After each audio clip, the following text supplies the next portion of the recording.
Buddy, how's it going? We're going to talk about how to save on a Disney cruise right now. The top 10 things we can do, maybe 11, maybe 12. I don't know. Let's just take it from the top. But before we start, hit that subscribe button, hit that like button, because you know what? We need to move up the ranks a little bit here. Because you know what? We got some really cool content. And we're going to bring you more. We got more cruises coming next year, and a lot of exciting things coming for Disney Cruise Line. So without any further ado, let's get started. The number one thing we can save on, and the number one thing I save on all the time, if I'm flying from Texas to Orlando, it's airfare. So let's talk about that. There's a difference between me driving to Galveston and me flying to Port Canaveral. There's a huge difference for myself and Diane. Huge difference. So for a family of 4, I couldn't even imagine the cost difference. But I will tell you that if you have to fly, because not everybody's by a sea, right? Not everybody's by the sea. You're gonna have to get your tickets as soon as they go on sale, because you're gonna save the most money there. The longer you wait, the more you're gonna pay. But there's a flip side to that, because that brings us to savings number 2, which is to book your cruise early, right? So if you're going to book your flight early, you're going to book your cruise early. But there's a flip side to booking your cruise early, because if you live by a port where it's drivable, where you can get there in one day without a problem, that you can get what they call GTY rooms, which are guaranteed room staterooms, where you just pay. You're going to pay a little bit less. You might get a veranda view that you would get for an ocean view for the cost difference, and save money that way. Get a better stateroom, and but you don't know what room you're going to have until you get to the port. So there is a drawback there.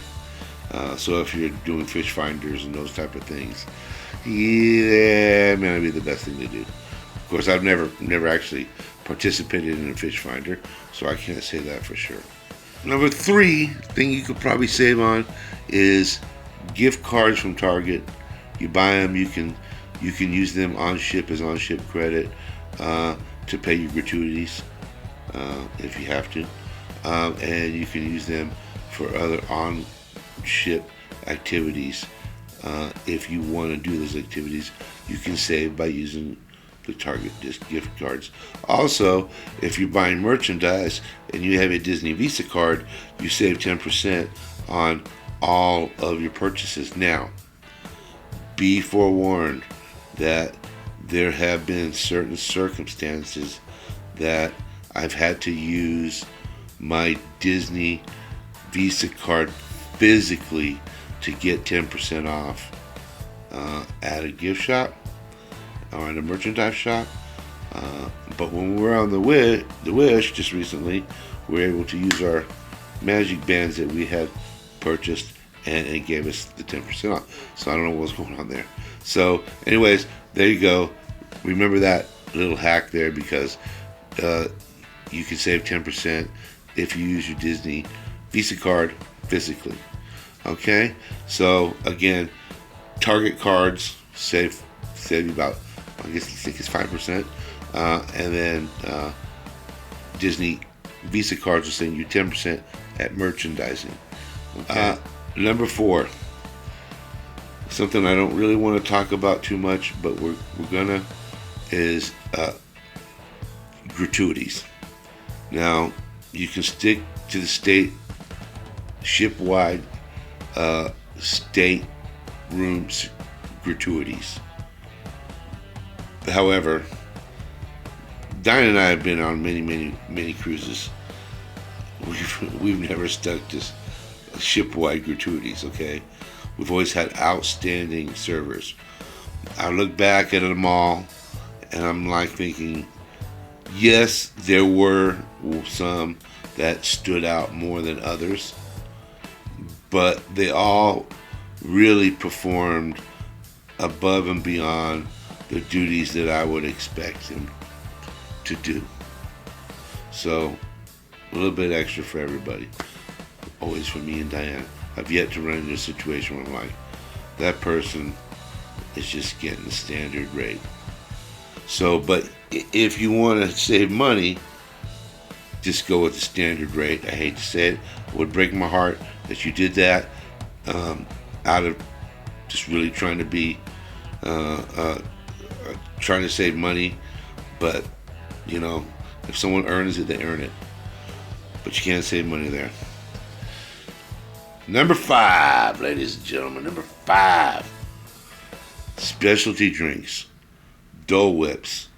Specialty drinks, especially cocktails. Coffee from Cove Cafe. All of this is going to cost you money. So please, if you're going to go on board and you're going to drink these drinks, you can definitely expect to pay quite a bit more for your cruise, because every drink that you get also includes a gratuity. Standard gratuity, and then if you're given more, on top of that, it's more gratuity. So you're going to spend a little bit more there. Room service. You're going to have to cut the room service if you want to save some money, because you just can't have someone come to your room and give you room service without giving them a tip. Now, you know, it's not a big tip, right? But if you're trying to save them the money, I'm telling you what, it's only about $10 for them to deliver to your room. Give them a $10 tip.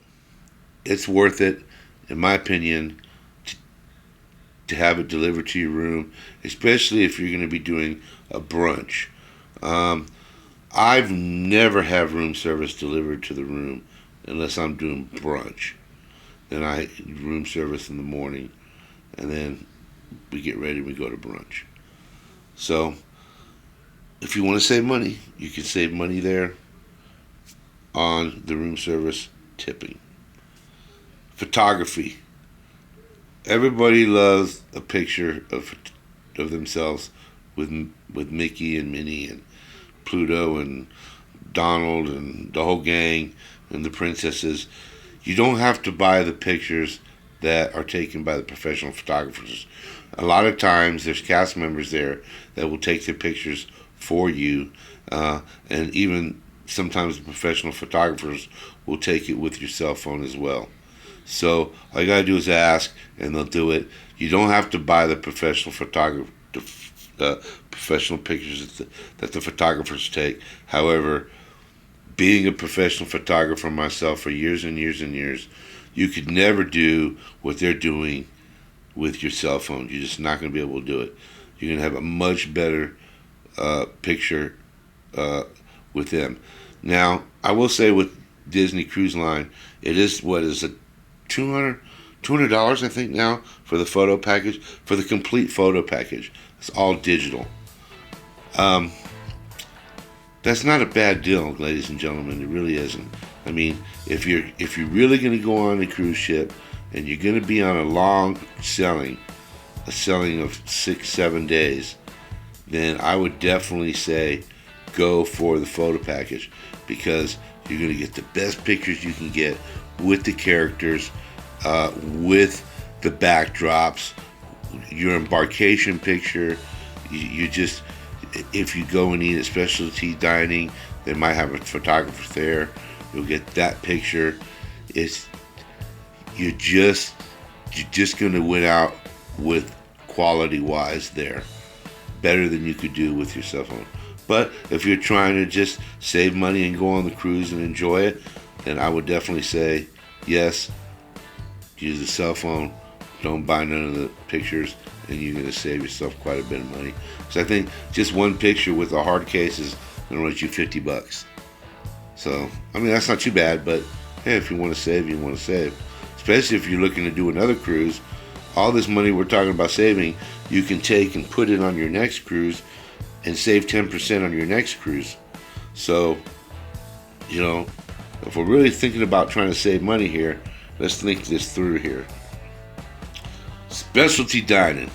Ladies and gentlemen, you can save the most money right here. Because, I mean, what is Palo? I forget the price, must be about 50, and then Remy's like 125 per person, and then Shantae's is like 75 or 100 now dollars, I think, per person. Can't really remember it all, but it's going to run you quite a bit. And then you add, and I'm just talking for Diane and I, we will always add, if we go to Palo, we always add a Bloody Mary, because boy howdy, we like the Bloody Marys, and we know how they're supposed to taste at Palo. And there's a couple of Palos that haven't met the target, and there's a couple that always meet the target. So, we always judge them on their Bloody Mary, among other things. Remy, again, if you drink, you're gonna pay premium for any of their cocktails, and the same way at Enchante.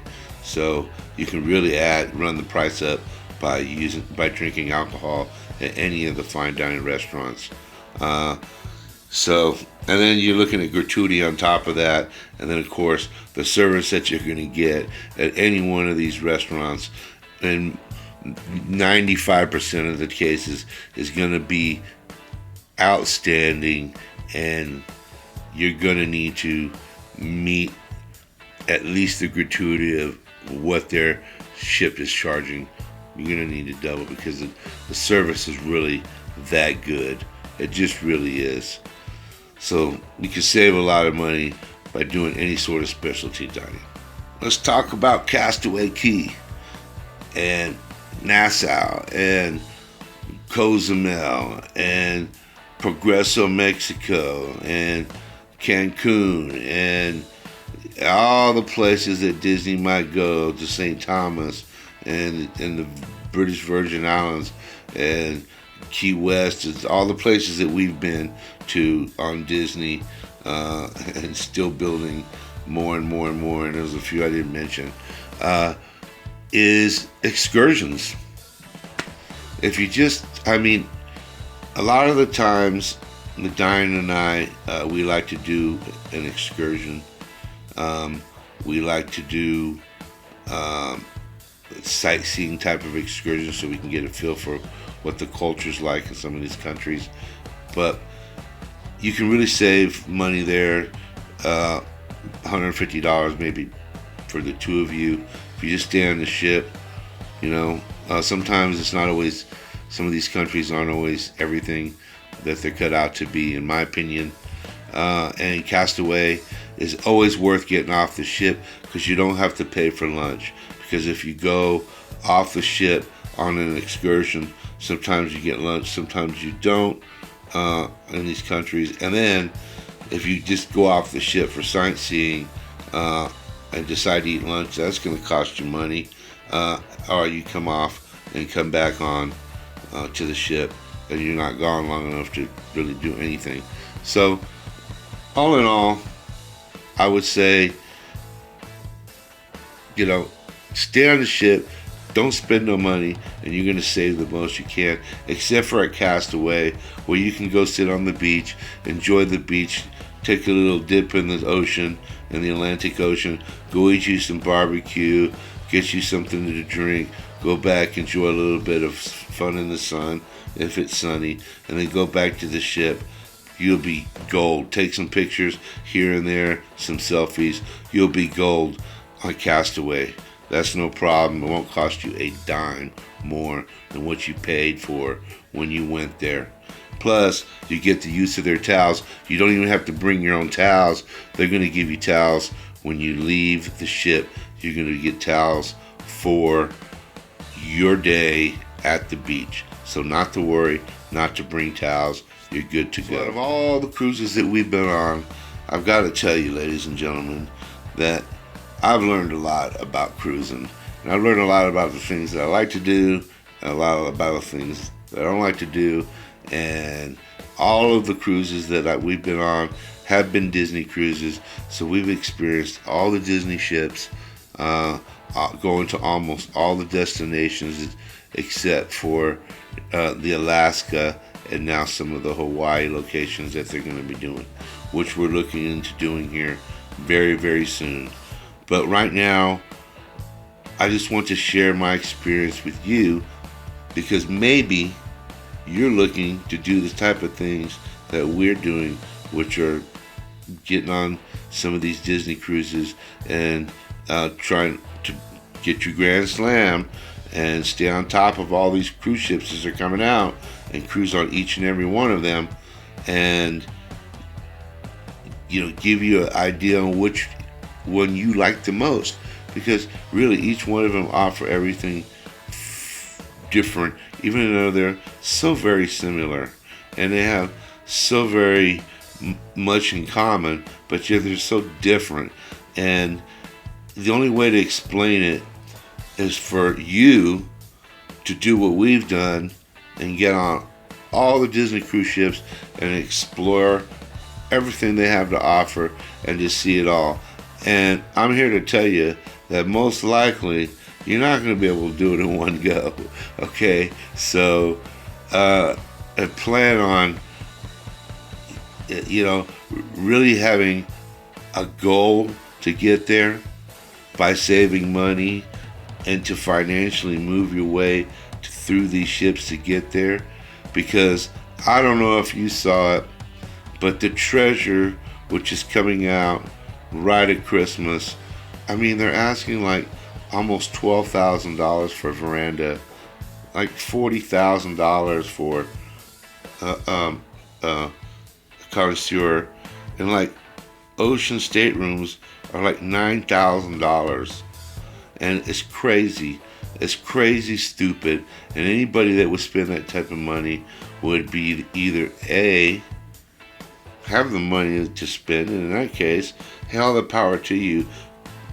I mean, that's what it's for, right?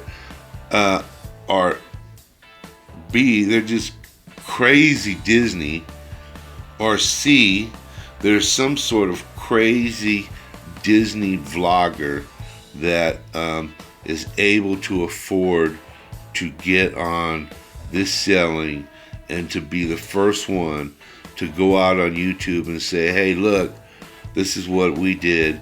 We went on this selling, and this is what it looks like.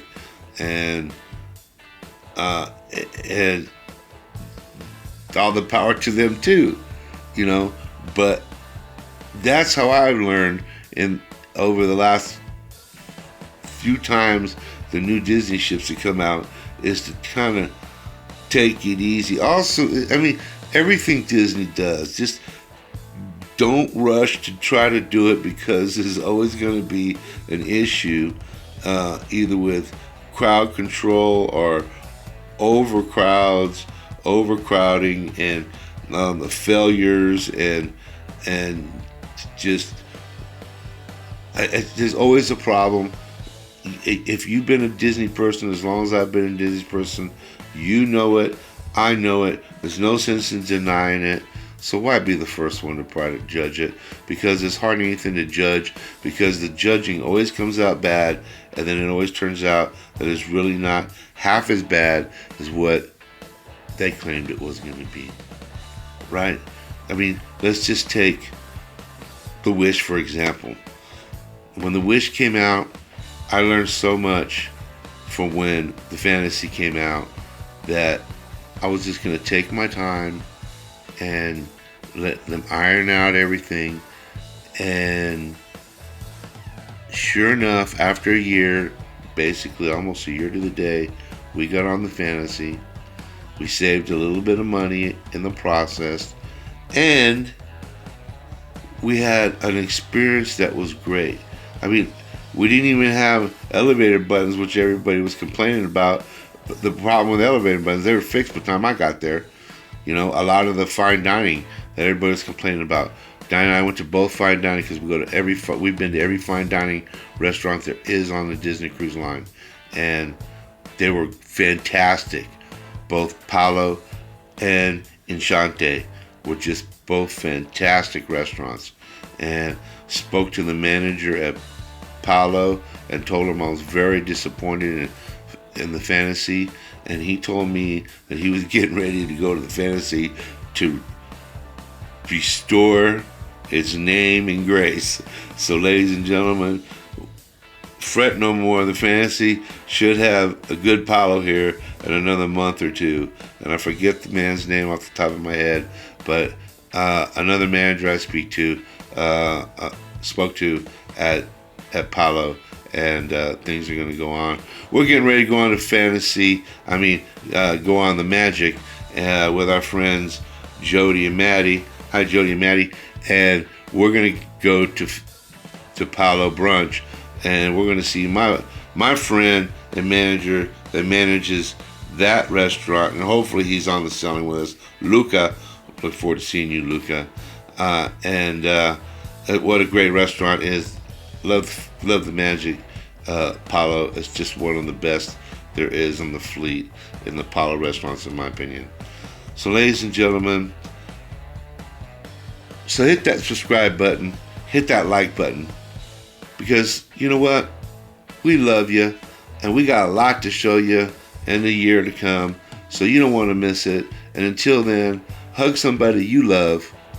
Peace.